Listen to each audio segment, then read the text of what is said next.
understanding of the language of Vedic astrology or any other tradition of astrology is not easy because of the nature of the language itself, which is hard to crack. This can be compared to making a diagnosis based on the various test studies. For example, we can have the morphology, patient history, and MRI. Each of these studies, the astrologer will try to unify into a whole by assigning the conceptual and language categories to these results. It takes the astrologer a lifetime to understand the connections between the world of symbols, the ideas, and then this conventional knowledge. Even using the resources of the tradition. Belonging to the astrological tradition is nevertheless very important because then you are also having the research and resources from the generations. As research results accumulate, the knowledge matures, and this forms the basis for the further development. So we will see on this chart of Marina Berlusconi how we can derive the valuable conclusion based on the different levels of the chart analysis. And if you are brand new here, my name is rgendarz and this channel is all about Vedic astrology in the tradition of Shri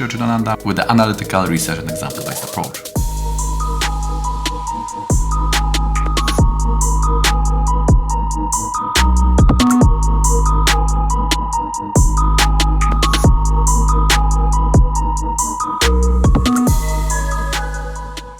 This is the Italian entrepreneur and business director. She is the president of Fininvest and the Amoldo Mondadori editor group. In 2010, the Forbes said that she's on the 48th place when it comes to most powerful woman, and when it comes to inheritance, she's on the 9th place as she inherited the fortune of $9 billion and $40 million. The Hollywood Reporter lists her as one of the 20 most influential women in the media and television industry. So the first point is that the 8th house is occupied here. This is indicating the inheritance from our parents, grandparents, or this may even show the dowry from the spouse and so on. We may confirm that by using the Dashamsha, the 8th house, and Saturn position in that divisional charts. And there is a nice article from Pandit Sanjay Rath about the Dashamsha, so you can also refer to this. So if this is somehow strong and beneficial in your chart, then you can draw these resources from your family. And if 8th house is not so auspicious in the Rashi and Dashamsha, then maybe it's better to not expect this and redirect our efforts into another parts of life. The second point is about the art combination Mercury and Venus here. This denotes this mode of passion, or rajas in Sanskrit, as these two planets are in the mode of passion, on the rajas guna in Sanskrit. It just means that it brings the focus onto these external things and also into the art, beauty, commerce, and so on. Interestingly, this has to do with her 7th lord, because Mercury is 7th lord, so she's married to the theater dancer. And the 10th lord, of course, is also Mercury, so she is the director, the sun. She is basically CEO in this. All these companies are related to media. And because it's an 8th house, she inherited this. So we need to understand which points in our chart, if we have this yoga, are related to this Rajas Guna. Are we accepting this, or maybe we are rejecting this? Also, by seeing this from Arudha Lagna, we can understand if this is something which is really important in our life. For example, if Venus is in 3rd or 6th or 12th, then you can live without a relationship. Maybe you are a monk. If it's Mercury, then you can live without this greed which this career life is giving you. However, if these are in Kendra from Arudha Lagna, then you are definitely identifying yourself with those elements necessary be in your life. So we can say that you cannot live without it. You should strongly engage in developing those areas in life just to feel fulfilled, because this is how you see yourself, this is how you identify yourself, also how others see you and maybe have also expectation from you in those areas. The second from Moon, we know that the Sunabha and Anabha are very important yogas given by Sri Parashara Muni in the most important Vedic astrology treatise, Brihad Parashara Hora Shastra. And the 2nd house shows the professional life and 12th house shows our private life. With these yogas we can do various things. For example, we can know if we will be working with our dear ones. For this analysis we are just using this tool to see where we are getting the support. So sometimes we don't know where to seek for help and support, so by knowing this point, this can the house, Karaka and Lord will hold these informations. So without knowing where to direct our efforts, resources, energy, then we may have waste, delay, and so on. So in this case, we see this is related to that Sun and 9th Lord, so this is showing again from the Father. So the Father is that resources, that support for this person. So here it is quite obvious this person will probably not benefit very much with this information because that was from the beginning, but for many of us this is not so clear. So we can just analyze the 2nd house from Moon and get some valuable information from this point. So the main chart will show how various elements of our life come into being, how they are ending, what is the journey, the destination, and the process. While the division charts are more like curriculum vitae because they are just the report what's going on. There will be simply some categories for different types of results. Of course, we can use the dynamics because the timing is very important in the Varga, but how we are getting there, the whole process is shown in the Rashi and Navamsha. So therefore, Sharavali said that no important step into predictions can be done without the Vargas, without the divisional charts, but the Rashi and Navamsha are very important to know how we can go there.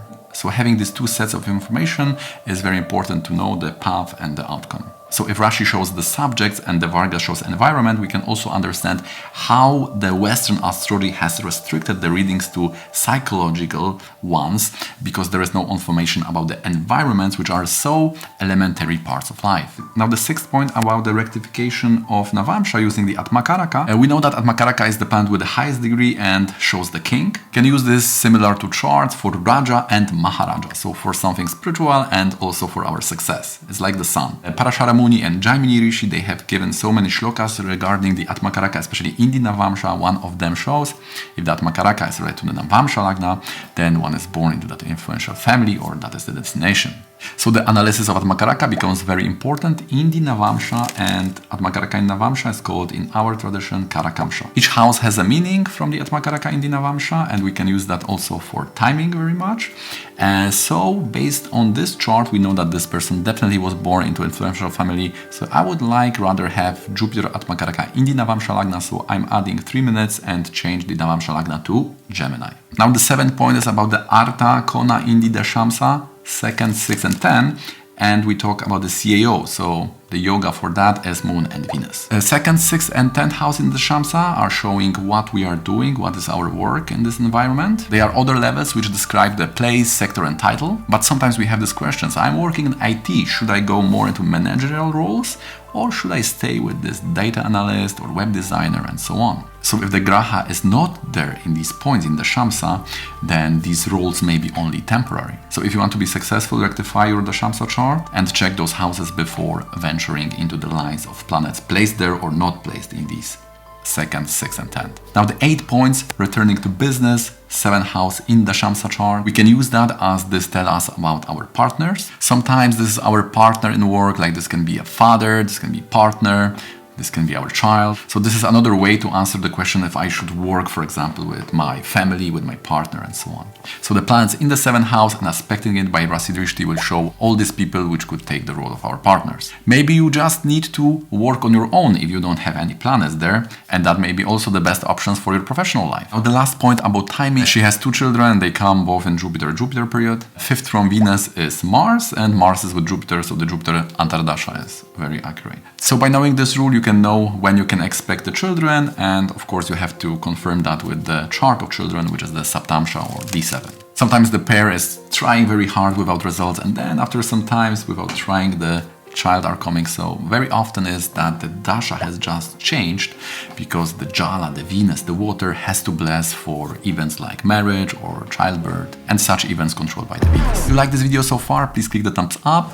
You are helping me to make these videos more visible on this platform so others can also benefit from this tradition of Jyotish. Subscribe with the bell notification on if you'd like to get notification about the similar videos in the future. We are publishing once, twice, sometimes thrice a week, so you don't want to miss those videos about the interpretation of the Vedic charts. And now let's go back to this analysis.